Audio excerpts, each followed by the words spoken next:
मंगळूरपीर तालुक्यातील शेलू बाजार या ठिकाणी अडाण नदी खोलीकरणबाबत संबंधित ठेकेदार आणि अधिकाऱ्यांनी मनमानी करत शासनाचे लाखो रुपये पाण्यात खर्च केल्यामुळे शेतकऱ्यांनी उपोषण केले आहे।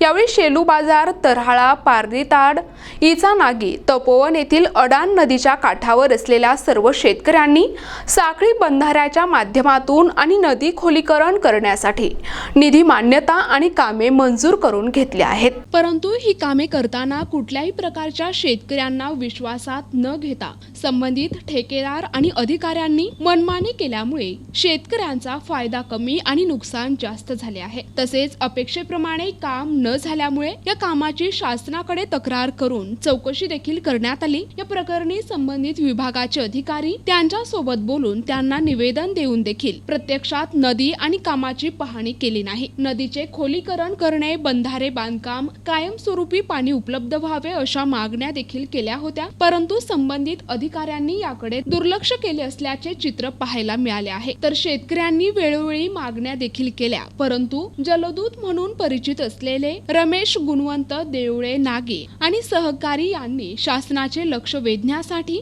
बंधारे नंबर 2 या ठिकाणी उपोषण सुरू केले आहे। तर या कामाची चौकशी करून शेतकऱ्यांना न्याय द्यावा आणि संबंधितांवर कार्यवाही करण्यात यावी अशी मागणी शेतकरी करत आहेत।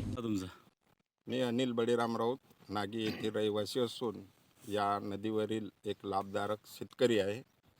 या नदीवर जे 5 बंधारे झाले, या बंधाऱ्यातून आमच्या खूप अपेक्षा होत्या की पाणी मिळेल, आम्हाला उन्हाळ्यात पाणी देता येईल पिकाला, पण तो अशी परिस्थिती झाली की पाणी मिळालं नाही। नदीतलं बरसातचं पाणी आमच्या शेतातून गेलं, कारण नदीचं नुसते बॅरिगेड बांधले आणि कुठलंही रुंदीकरण केलं नाही, खोलीकरण केलं नाही, आणि त्याच्यामुळं अतोनात यावर्षी नुकसान झालं। आणि या नुकसानीचा जो जबाबदार कोणी असेल तर या प्रशासन आणि हे अधिकारी, कर्मचारी किंवा ठेकेदार, संबंधित ठेकेदार याला जबाबदार आहे।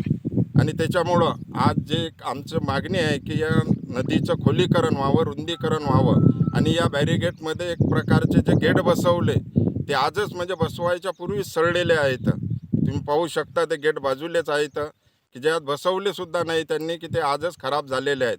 अशा प्रकारचं निकृष्ट दर्जाचं हे काम झालं। या कामाची चौकशी व्हावी आणि उच्चस्तरीय चौकशी होऊन आम्हाला न्याय देण्यात यावा एवढी आमची मागणी आहे। NTV news Marathi, Mangrulpir, Washim.